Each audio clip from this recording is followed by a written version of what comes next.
Hello everyone, now I will show you how to set up a TP-Link router, Archer A9.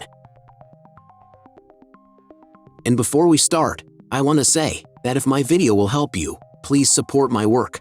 Every donation will help rebuild my home, which was destroyed by Russian invaders. Half of all donations I will send to animal shelters and funds which support Ukrainian war victims. All details are in the description down below. The first thing you need to do is turn on the router. Take the power adapter. Plug one end into an outlet and the other into the router.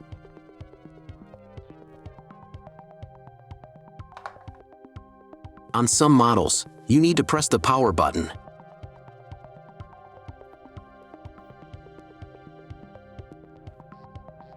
When the router turns on, the indicator will light up. Then connect the cable from your broadband provider to a special port. This port is usually signed as WAN or Internet, and usually it has a different color. Each cable should be inserted until it clicks. Next, insert one end of the Ethernet cable that comes with the router into one of the LAN ports.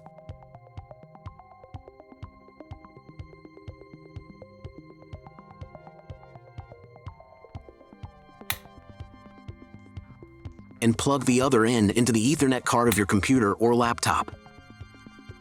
Great, we connected the router to your computer. Now you need to set it up. But first, I will show you another method how you can connect the router if you do not have an Ethernet cable or your computer does not have an Ethernet port. All you need to do is connect the router with the power adapter and the cable of your internet provider.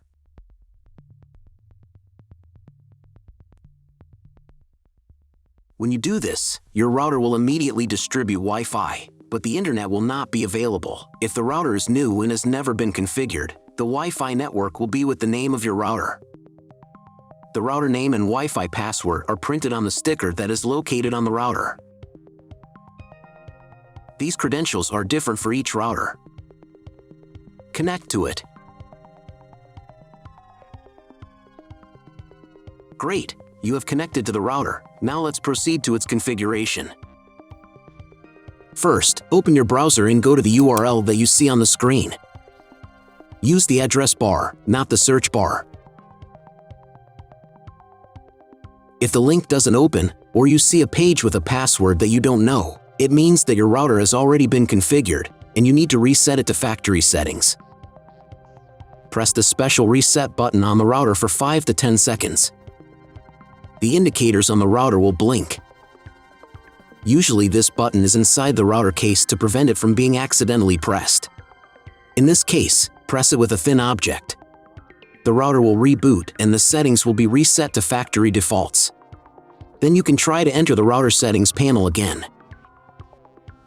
If your router settings panel looks not like mine, it means that your router has a different version of firmware. I recorded a video for each type of firmware. All links are in the description down below. So, first of all, you need to create a username and password for your personal account. Some firmware versions don't have this form, but if it appears, fill in all details and memorize them. Or better, write them down somewhere. They will be needed the next time when you log into your personal account. First of all, run the quick setup to manually configure your internet connection and wireless settings. I should also warn you that depending on the firmware version, you may not have some setup steps or they will be in the wrong order. Trust me, you got this. Just watch the video and follow instructions. On the first screen, select your time zone. If you don't remember which one you have, select any and click Next. On the next page, select the type of internet connection. Usually it is specified in the contract with your broadband provider. If you don't know, you can try to click on the Auto Detect button. The router will try to identify what type you have. If it has failed, select Dynamic IP and click Next. Depending on what type of connection you have chosen in the previous step, this page may differ from mine. If you have selected Dynamic IP, then choose one of the options on this page. If your ISP only allows internet access to a specific MAC address, you need to clone the MAC address of the primary computer. If you are not sure, select Do Not Clone MAC Address. In most of the cases, there is no need to clone the MAC address. But if you can't get the internet connection after quick setup, please run it again and clone the MAC address for a try. On next page, set name and password of your future Wi-Fi network. You can enable the available modes of your router. There will be one or more modes available. If there are several, enable them and enter for each network the name and password of your future Wi-Fi network. Password must be at least 8 characters long.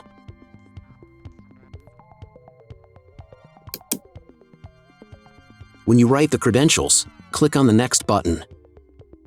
On the next page, you will see all the information that you specified earlier. Click the Save button and wait until the settings are saved. On this page, you can configure TP-Link Cloud Service. Do not touch anything here, just click the Login Later button. Great! You have completed the quick setup process. Click Finish, and after a couple of minutes check internet connection. Just Google something. If there is no internet, then try to reboot your router.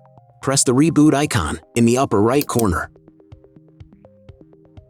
After rebooting, wait a couple more minutes. Maybe the settings are applied and the internet will appear.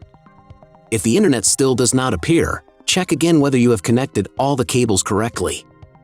If after all manipulations you still have no internet, then go to the Basic tab. Then select Internet. And then clone MAC address. After that, save the settings. Reboot your router and after a couple of minutes check internet connection. If internet still doesn't appear, contact your internet service provider. He will tell you what type of connection you have and what other settings you need to do. That's all. If my video helped you, please support my work. Every donation will help rebuild my home, which was destroyed by Russian invaders. Half of all donations I will send to animal shelters and funds which support Ukrainian war victims. All details are in the description down below.